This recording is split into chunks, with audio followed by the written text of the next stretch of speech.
ಆ ಒಂದು ಶಾಶ್ವತವಾಗಿ ಅದನ್ನು ಪರಿಹಾರ ಮಾಡಬೇಕು ಅನ್ನೋ ನಿಟ್ಟಿನಲ್ಲಿ ದಿನಾಂಕ 14/12 ಮಾನ್ಯ MLA ಅವರು ನಮ್ಮ ಚೇಂಬರಲ್ಲಿ ರೈತರ ಜೊತೆ ಮತ್ತು ನಮ್ಮ ಅಧಿಕಾರಿಗಳ ಜೊತೆ ಸಂಬಂಧ ಮಾಡಿದಾಗ ಯಾವ್ಯಾವುದೋ ರೀತಿಯಾದಂತಹ ಕ್ರಮ ಕೈಗೊಳ್ಳಬೇಕು ಅಂತ ಹೇಳಿ ಅದೆಲ್ಲ ಮಾತಾಡಿದಾಗ ಮೊದಲಿಂದ ಶೀಘ್ರವಾಗಿ ಕ್ರಮ ಕೈಗೊಳ್ಳಬೇಕಾದಾಗ ಪುಂಡಾನೆಗಳು ಏನು ತೊಂದರೆ ಕೊಡ್ತಾರೆ ಆನೆಗಳನ್ನ ಫಸ್ಟ್ ನಾವು ನಮಗೆ ಕಷ್ಟ ಆಗ್ತಾಯಿದೆ ಅಂತ ಹೇಳಿದಾಗ ಆ 4 ಆನೆ ಹಿಡಿಯೋಕ್ಕೆ ಪರ್ಮಿಷನ್ ಕೊಡ್ತೀನಿ ಅಂತೇಳಿ ಮಾತಾಡಿದರು.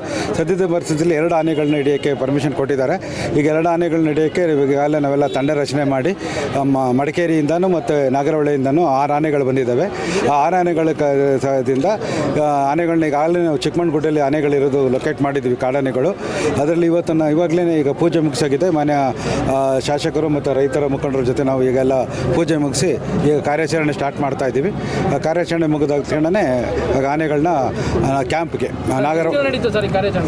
ಕಾರ್ಯಾಚರಣೆ ಆನೆ ಸಿಗೋವರೆಗೂ ನಡೀತದೆ. ಅದು ಇಂಥ ಇಷ್ಟ ಹೇಳೋಕ್ಕಾಗೋದಿಲ್ಲ. ಸದ್ಯದಲ್ಲಿ 2 ಹಿಡಿತಾ ಇದ್ದೀವಿ.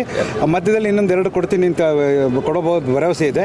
ಆ 2 ಆನೆ ಹಿಡಿದಾದ್ಮೇಲೆ ಮತ್ತೆ ಕ್ರಮ ಕೈಗೊಳ್ತೀವಿ.